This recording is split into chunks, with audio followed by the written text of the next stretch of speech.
Hi everyone. So today we'll be talking about the lesson Righteous Utilization of Wealth, which is chapter 28 in your second book.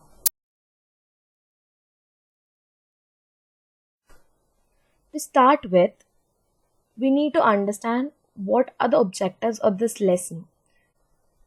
Firstly, we need to understand the need to utilize wealth righteously. So why is it there a need to righteously utilize the wealth or money that we have? Secondly, we'll focus on various aspects of wealth, like what is wealth, how we can acquire it, how we can spend it, and what does Bible talk about wealth, what is the spiritual aspect of earning, spending, and keeping wealth, and as children of God, what is expected from us. To start with, what is wealth? Wealth is something that is required by every human being to meet his needs. So the basic needs of roti, kapda, makan, that basic needs are required when a human being has wealth or money with him. What everyone or what Bible or socially as acclaimed thing is that earning, keeping or spending money is not sinful, but loving and adoring wealth is sinful. So you can earn money, you can keep it, you can spend it properly, that is not wrong. But loving and adoring wealth, so just living to earn money or to spend it, is what is wrong. Today, what we see is wealth decides what we eat, drink, and even what we breathe in. So people think that the basis of forming relationships, their definition of relationships, whom they should be friends with, what their social status should be, everything is decided by the wealth or money that people have. But what we need to learn is that wealth is not just money, cash, or coins that you have. There are various forms of wealth that we own. We have various forms of wealth like house, we have cars, bikes, all the vehicles that we own. We have bank deposits. We have state and stores and business houses. We People have factories that they own. The share investments that people have, the forms of gold, the form of money that people have, all are these various forms of wealth that today we have in our society.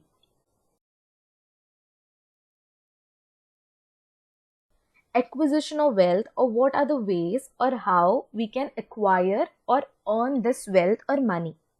People earlier had various forms of income, so people went to various jobs, did various jobs, like they were in agriculture, they were into factories, they had government or private jobs that people owned so that they could earn money. But later on, we have people who focus more on amassing of wealth. So what they do is, rather than having money to live, people live to earn money. Okay, so there is a difference. People did jobs so that they could earn money. So today, wealth is what is more important, and the ways of earning that money doesn't matter.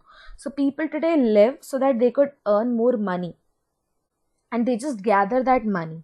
So they resort to various forms of ways of earning this money. They go for bribing, they go for corruption, they go to trafficking. There are various ways that they earn this money, and ultimately it leads to increase in crimes in a society.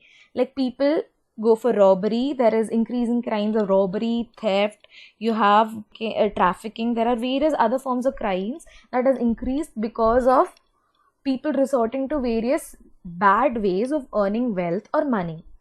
So, what we need to understand is that wealth is God given. So, we acquire wealth when God rewards us for the righteous things that we do. So, we should always keep in mind that this wealth or money is God given.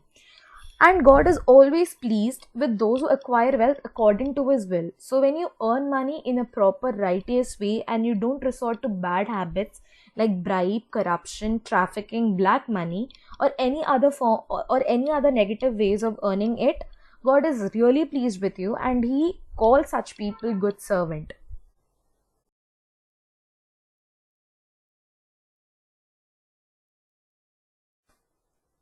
How to spend our wealth?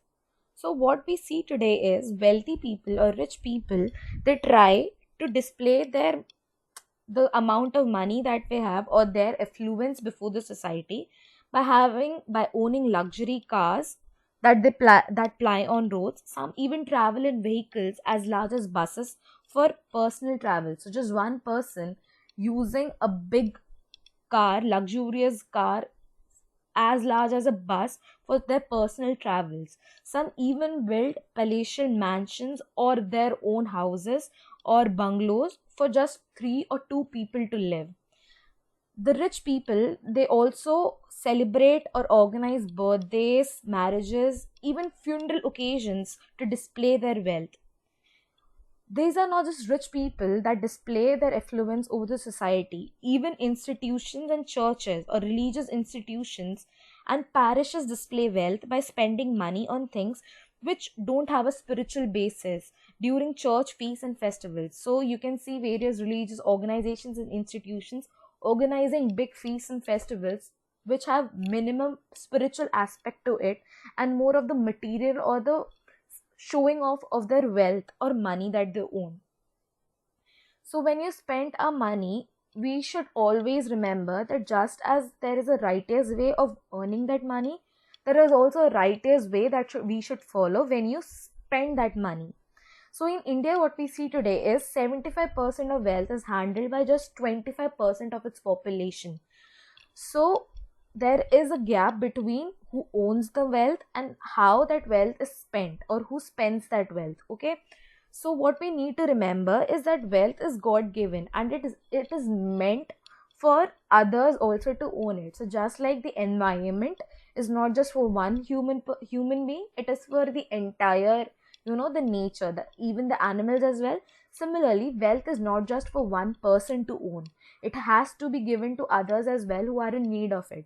So make sure when you earn properly, you actually have to spend that money properly as well. So we should limit our luxurious life and make sure that the amount of money, if there is an extra earning that you have, make sure that some amount of it is used for the social needs or people who are in need of that money. Make sure that you spend that money righteously. Influence of the society. So money that we own has an influence on us. So there is a social aspect to this wealth. So what we see today is that we live in a consumerist society. So what we focus on is more on, buying more goods and products, even though they might not be useful for us, but we make sure that we buy these products and we use it once or twice and then we leave it. So we should not fall into the influence of advertisement and should not become slaves of consumerism. So make sure that we spend money on useful things and not spend money unnecessarily. Many people, what they do is they borrow money to imitate rich and to show their snobbery. Several others also become alcoholic under the influence of others. So just because they want to show off that they are rich or they are of equal social status with others, they borrow money and sometimes others actually become alcoholic. So alcoholism leads to poverty, ignominy, health hazards, and even suicide. So there is a societal influence on us. So we learn from the society and we try to imitate what others are doing in the society. And here, by imitating others, by trying to imitate others, we actually earn, spend, and keep the money in a negative way. There is not a righteous way when we are influenced by the society. As children, we spend a lot of money in buying ready-made junk foods that contain a lot of chemical substances as preservatives. Such foods have no nutrient value and is harmful for health. So as children also, we are influenced by the society and we buy products, we buy food from outside, which ultimately affects our health and and even our mental health as well. The next aspect of wealth that we need to focus on is, do we need wealth for future? As you can see, this is the image of Alexander the Great, Emperor Alexander the Great, lying on his deathbed, and there is no point, as you can see, on the way to his death.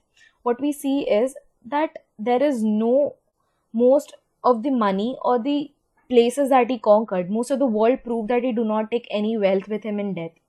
So his life is an example that even after conquering entire almost half of the world by gaining lot of wealth and money throughout the world, Emperor Alexander went died without keeping that wealth with him when he was on his deathbed. So we cannot store money as our wealth. Even Bible, even Jesus teaches us through the parable of talents that buried in this wealth, talent or wealth buried in the soil is not wealth. So just because you own a talent, just because you own a money and you just bury it and not utilize it properly, there is no point. The wealth is useless. Even Jesus told the rich man who came to him that he should spend his money, he should give it to the poor and follow him so that he can have the kingdom of God. So at the end, when you die, you don't take the wealth with you. So money is meant to be exchanged. So when you exchange the money, there is a give and take process that is happening with money. Then only it becomes wealth. We should invest and increase money and utilize it for social good. What today we see is a social system where people amass wealth, people gather wealth, people keep earning and gathering wealth, and they believe that this wealth will be utilized by their coming generations. But what they forget is that at present there are others who are in need of that money and we need to spend it in that way as well. So even though some amount of earning is beneficial for our old age, but we should not devote our entire life to acquire wealth. So we must understand that at our old age we might need some amount of money, but that doesn't mean that we only live to earn or keep earning that money or wealth.